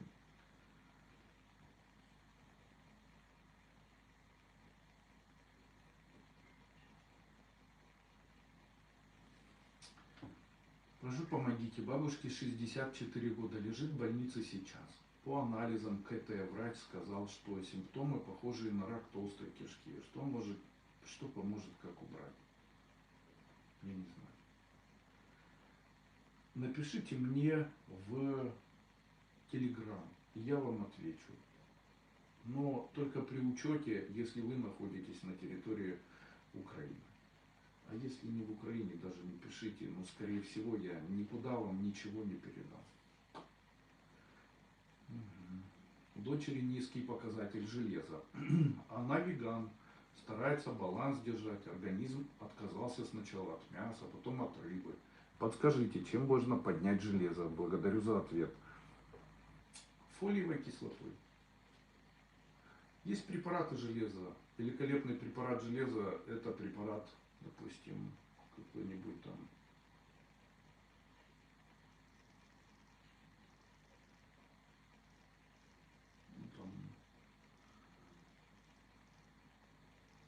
что-то не вспомнил никакого, ферритин какой-нибудь. Народные способы, как можно увеличить железо в крови. Первое. Нужно тереть об стену ладонями. Как ни странно, это помогает. Второе. Берете гречку, перемалываете в кофемолке, жарите гречку, перемалываете в кофемолке и заливаете горячей водой. Получается такое кофе гречневое, а гречка должна быть сильно пожарена. Получается такое гречневое кофе. Вот такое гречневое кофе пить по одному стакану 2-3 раза в день. Фолиевая кислота. Обычно необходимо фолиевую кислоту. Лимон с утра, как ни странно, выпитый после еды, сок одного лимона поможет возобновить формирование и выработку ферритина. А вообще издевательство это, когда люди сами над собой издеваются. Вашу продукцию где можно купить в Москве? Наша компания украинская. На сегодняшний день между Украиной и Российской Федерацией идет война. Для вас это спецоперация, для нас настоящая война. Мы, украинцы, считаем власть России террористической. Власть России бомбит наши города, оставляя наших детей без школы, семей без света, без возможности проживания и дальнейшей жизни. Работа стоит, у людей нет возможностей, но никто сдаваться не хочет. Единственное, что нужно сделать, российским войскам оставить все территории Украины и жить себе своей нормальной жизнью и так далее. Даже после того, когда Украина перестанет воевать с Россией, я не буду долгое время, скорее всего, может быть, я в своей жизни не захочу этого делать, продавать свои препараты на территорию РФ. Поэтому вот так. Но я хочу вам сказать, что наша компания развивается. Мы представлены практически в каждой европейской стране. Компания наша знаменитая. Офисы есть в Италии, в Германии, в Финляндии, в Норвегии, в Америке и так далее. Поэтому все в порядке. И там кто-то мне писал: Андрей Андреевич, если русские не будут покупать, то вы вообще, послушайте, я этого не заметил. Мне кажется, после начала войны у меня увеличилось количество продаж в несколько раз, а не уменьшилось. Вот такое. У меня розрив литкового м'язу ноги. Утворилась гематома 10 см на 4. Головне, що не падало, само собі, яка причина? Порадьте, що прикласти. Зайчики мої, ну що прикласти?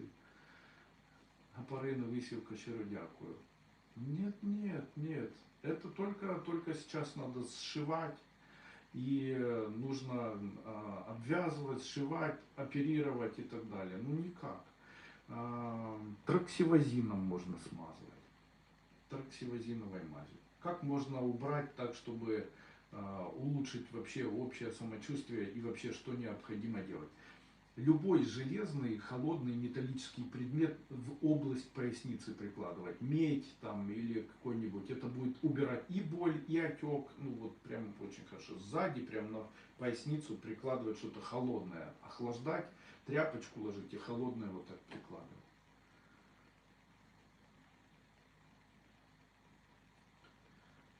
Здравствуйте, Андрей. Андрей, скажите, пожалуйста, можно как-то избавиться от грыжи пищевода? Для того, чтобы избавиться от грыжи пищевода, есть травка такая, она называется грыжник. Грыжник. Заваривается 1 чайная ложка на стакан воды и пьется 2-3 раза в день. Ничем не обвязывается живот, ничего. Чего нельзя? Нельзя есть сладкое, на протяжении дня принимать как можно больше,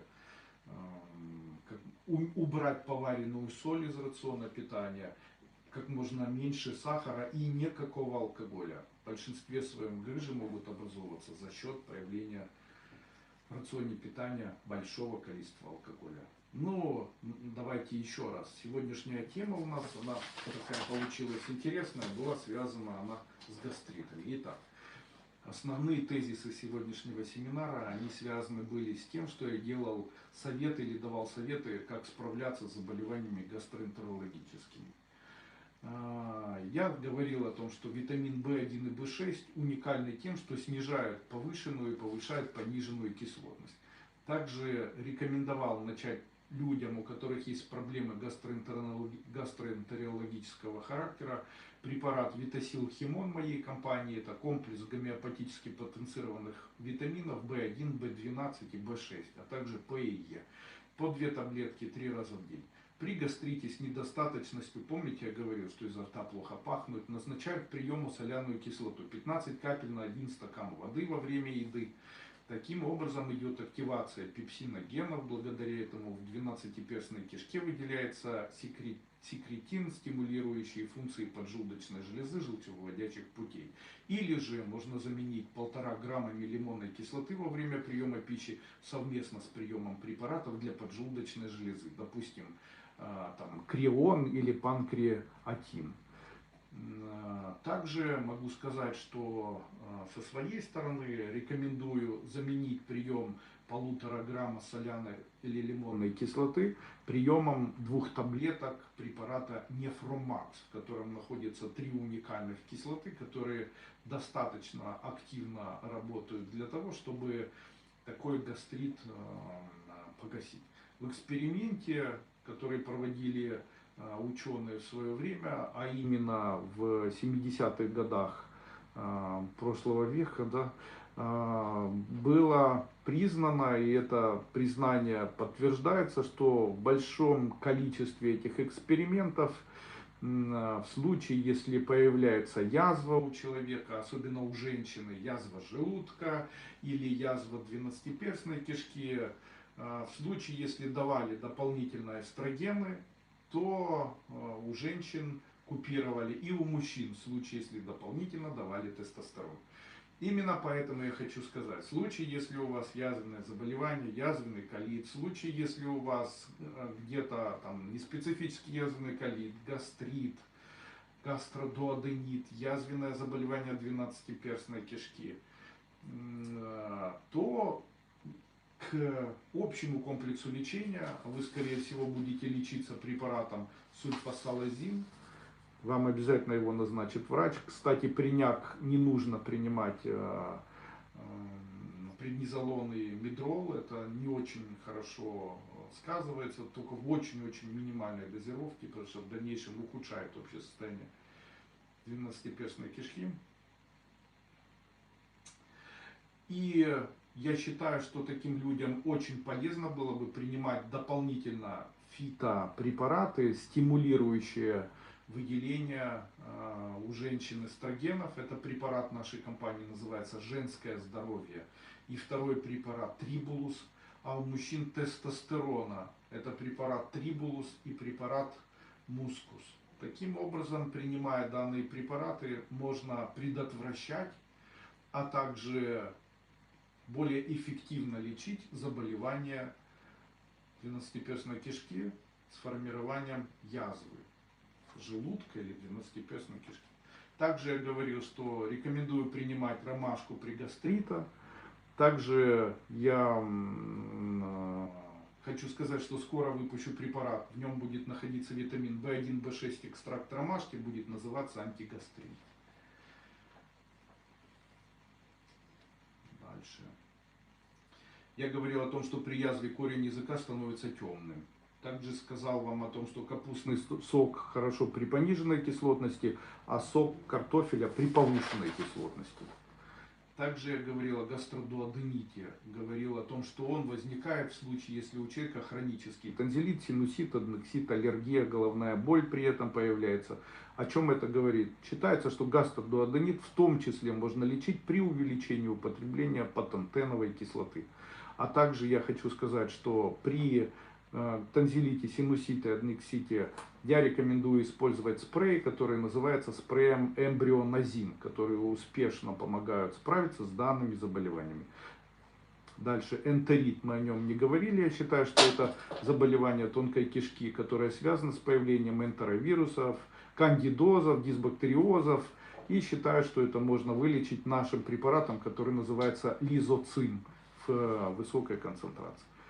Дальше хотел рассказать о неспецифическом о заболевании Крона, которое возникает в подвздошной кишке, но может вовлекаться и двенадцатиперстная кишка. И мое мнение, я хотел сказать, что лечить необходимо его с применением препаратов, в том числе противоартритных и противотуберкулезных. То есть назначение антибиотиков все-таки должно быть как при туберкулезе, а это конкретно иозаниазид, это рифампицин и, конечно, сульфасалазин однозначно. Ну и так далее. Также я говорил, что лечить необходимо в том числе и как туберкулез.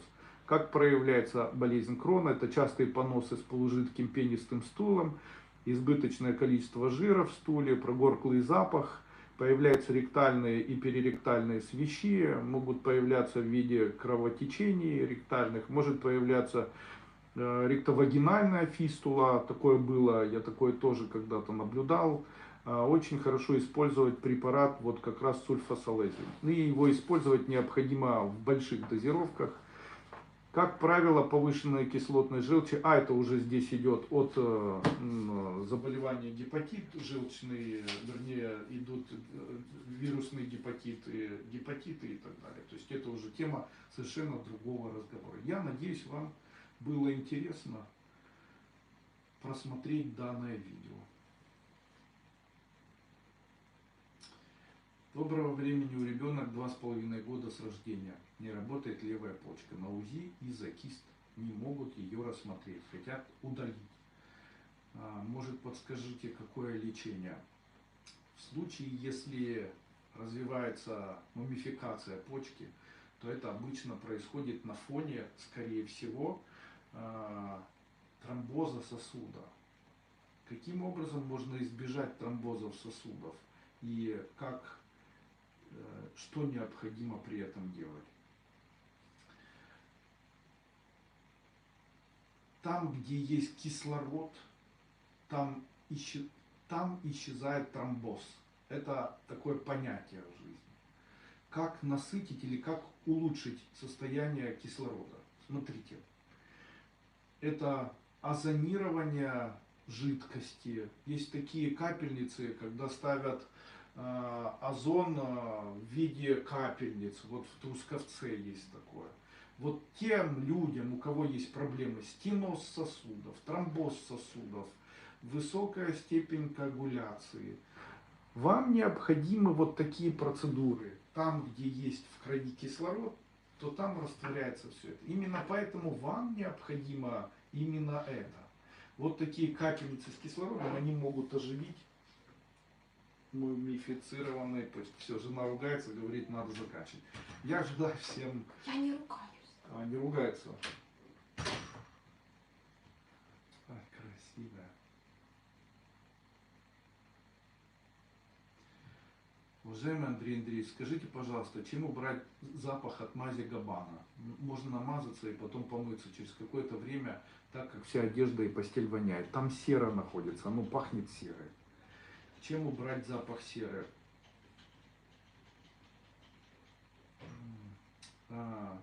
Запах серы убирается, если взять пепел любой.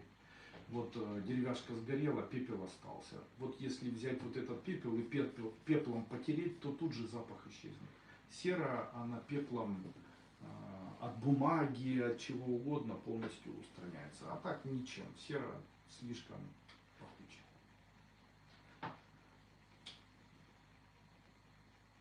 Врачи говорят, что повышенная кислотность в глубоко пожилом возрасте проходит. Правда ли это? Врачи правы. Дело в том, что наша кислотность, она напрямую зависит от наших гормонов. Нет гормонов, нет кислотности. Поэтому здесь не в кислотности-то, в общем-то, проблема. Дело в том, что часто обращают на это внимание. Вот кислотность повышенная, кислотность пониженная. Не в кислотности на самом деле проблема. Проблема это как раз в этих ферментах. Это ферменты, которые выделяют поджелудочная железа. Это вот гастрин, это пепсин, знаете. Вот они, это покрытая слизью оболочка желудка, это карбонатные покрытия, то есть это соединение кремния и кальция.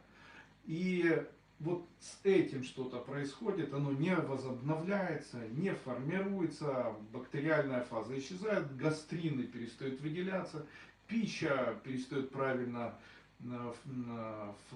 перевариваться, появляется минеральное и витаминное голодание у всех взрослых людей. И, в общем-то, это все приводит в дальнейшем к... Вообще человек так устроен, когда человек молодой и потом начинает взрослеть, то с возрастом проявляется общее недомогание за счет истощения. Вот смотрите, истощение центральной нервной системы, и появляется там почечная недостаточность, появляются камни, потому что там не выводятся, появляется печеночная недостаточность, высокий холестерин, появляется недостаточность поджелудочной железы, это приводит к тому, что появляется сахарный диабет второго типа, появляется желудок, там желудочная недостаточность, появляется там низкая кислотность, за счет этого появляется галитоз. Появляется легочная недостаточность, за счет этого происходит одышка, эмфизема, грудная жаба. Появляется недостаточность тонкой кишки или там двенадцатиперстной, появляется брюшная жаба. Появляется, допустим, там недостаточно щитовидной железы, появляется гипофункция щитовидной железы, появляется гипоталамическая, появляются климаксы, заболевания, появляется там ферментативно-гормональные, это гуморальные недостаточность мозговой деятельности, появляется бессонница, неврозы и так далее. То есть мы живем по принципу истощения. То есть нам нужно отдыхать. Отдыхать пищеварительному тракту, это и периодически не доедать и голодать. Отдыхать там и поддерживать все эти наши органы. Бог создал так мир этот, знаете, удивительно, что Он создал в этом мире, как сказал Авиценна в своем трактате врачебной науки, он сказал, что Бог настолько милостлив, что Он создал болезни для того, чтобы человека наказать за его невежественность и злобность. И создал огромное количество растений, каждая из которых при нужном применении может вылечить или наоборот ухудшить состояние. И вот в трактате лечебной науки он пытался объяснить с позиции астрологии, с позиции физиологии на то время известной, а также с позиции европейской медицины, тогда уже существовали трактаты Аристотеля и Гиппократа. И базируясь на этом всем, он пытался там объяснить, чем лечить. И интересные у него были такие рецепты, допустим, в случае, если у человека там сильная усталость, то необходимо брать винный камень, смешивать его с деревянным маслом и принимать данный препарат. Также там, ну и там целая куча всего. Вот он говорил о том, что каждая травинка может помогать человеку. Да. Наша медицина, она достигла огромных результатов. Наша медицина способна спасать. Но вот как сделать так, чтобы она еще и помогла нам жить дольше? Чтобы она помогла нашим органам не болеть, не стареть, поддерживать их не только тогда, когда мы умираем и лежим, и нам очень плохо, и нужно удалять, оперировать, а до этого. Вот до этого поддержать печень, поддержать там легкие, там, улучшить состояние гомеостаза, там, улучшить гомеопоэз крови, там, поддержать целиком гуморальную систему, психическую. Это способно делать, не нужно ж лечиться, но можно себя поддерживать. Где живут дольше всего? В Японии. Почему? В Японии очень тяжелая жизнь, холодно, много их, инфекций много, но они живут долго. Вопрос почему? Еду сырую едят постоянно. Вопрос почему? Да потому что в Японии целые торговые центры по 3 этажа БАДами торгуют.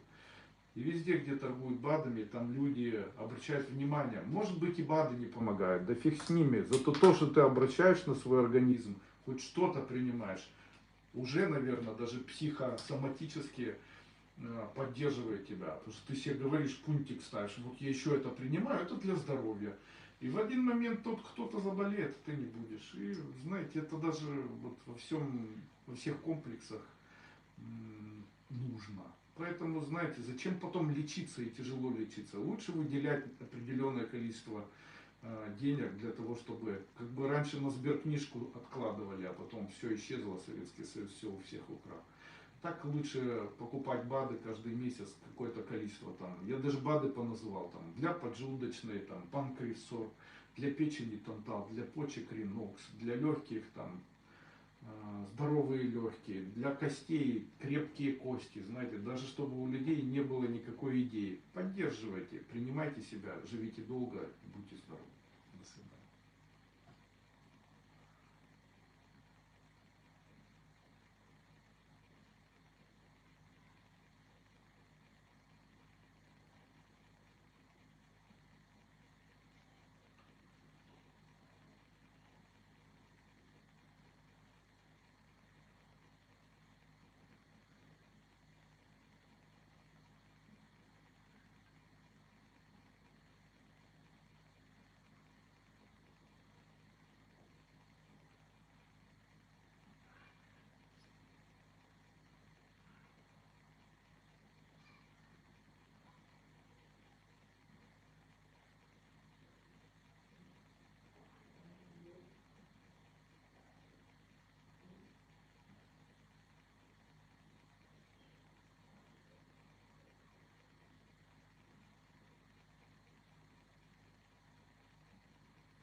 Стакан воды и пьете один раз в день. Опять-таки хочу сказать, что в случае, если у вас гастрин выделяется в большом количестве, то это говорит о том, что у вас, скорее всего, есть проблема начать принимать картофельный вот такой сок.